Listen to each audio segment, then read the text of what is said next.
Friends இதை பாருங்கள், வடைக்கு பருப்பு வடைக்காக கடலப்பருப்பு ஊற வச்சுருக்கேன். இதால் 1 கப் கடலப்பருப்பு, 1 பச்சை மிளகா, 2 வத்த மிளகா, உப்பு, தேவையான உப்பு, பெருங்காயம் போட்டு கொரன்னு அரைச்சின்னு வரணும். இதை வந்து கிட்ட 1 ஹவர் 2 மணி நேரம் கூட ஊறலாம், ஒன்றும் தப்பு இல்லை. கடலப்பருப்பு லேட் ஆகும். கடலப்பருப்பு வடை தான் இன்றைக்கி, அது ஆமை வடைன்னு சொல்லுவாங்க. அதுதான் இது அரைச்சிட்டு வந்து வடை தட்டும் போது காட்டுறேன் உங்களுக்கு. வடைக்கு அரைச்சின்னு வந்தாச்சு. இதை பாருங்கள், கொஞ்சம் கொரன்னு அரைக்கணும்.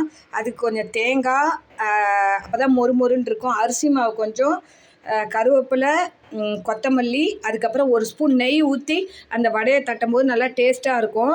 அதுக்கப்புறம் வந்து பெருங்காய பொடி போடணும். பெருங்காய பொடி போடும்போது உங்களுக்கு நீங்கள் போடுங்க, நான் காட்டலை உங்களுக்கு. இது மாதிரி நல்லா இதில் வந்து கையாலேயும் தட்டலாம், இல்லை இதுலேயும் போடலாம். மஞ்சப்பொடி போடணும், கொஞ்சம் கலருக்காக மஞ்சப்பொடி. இது லைட்டாக இருக்கும், அதனால் மஞ்சப்பொடி போடணும். போட்டு உங்களுக்கு தட்டும் போது காட்டுறேன். இந்த பாருங்கள், எல்லாம் பசரி வச்சாச்சு.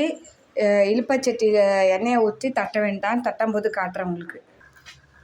ஃப்ரெண்ட்ஸ் இதை பாருங்கள், வடையை இது மாதிரி இலையில அந்த பருப்பு வடையை இது மாதிரி குட்டி குட்டியாக உங்களுக்கு இப்படி இதை பாருங்கள், இப்படி லைட்டாகவும் பண்ணலாம், கையில் வச்சும் பண்ணலாம். இப்போ எண்ணெய் கொதிச்சுட்டு இருக்கு, அதில் சின்னதாக கையில் வச்சும் பண்ணலாம், இல்லை இலையில வச்சு அப்படியே எடுத்து போடலாம். இதை பாருங்கள், போட்டு நல்லா பொன்னிறமாக ஆனோடனே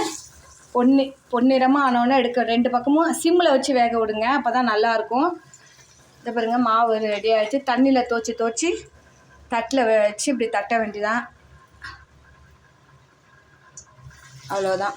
உங்களுக்கு வடை வந்து இப்போ திருப்பி போட்டுட்டு ஆனோன்னே உங்களுக்கு காட்டுறேன். ஆக்சுவலாக கொஞ்சம் கொரன்னு அரைக்கணும், அதான் கொரன்னு அரைச்சா நல்லாயிருக்கும். ரொம்ப நைஸாக அரைச்சிடக்கூடாது.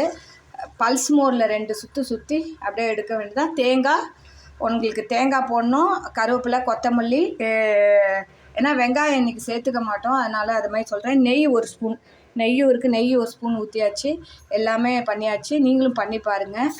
உங்களுக்கு இன்னும் போகி நல்வாழ்த்துக்கள். வீட்டில் எல்லாம் பண்ணி பாருங்கள். இதை பாருங்கள் ஃப்ரெண்ட்ஸ், நல்லா இது மாதிரி மொறுன்னு வடை ரெடி ஆகிடுது. இதை பாருங்கள், இது மாதிரி பண்ணி பாருங்கள். இதை பாருங்கள், மொறுன்னு இது மாதிரி ஆகிடுது. நீங்களும் வடை தட்டி பாருங்கள். பருப்பு வடை, ஆமை வடைன்னு சொல்லுவாங்க. போகி கட்டலாம், இல்லைன்னா சாயந்தரத்தில் ஒரு நாள் ஸ்நாக்ஸ் மாதிரி பண்ணுங்கள். வெங்காயம் உங்களுக்கு பிடிச்சா வெங்காயம் போட்டு தட்டுங்க. நான் இன்றைக்கி சேர்க்கக்கூடாதனால தேங்காய் போட்டு தட்டுறேன். Okay friends, thank you.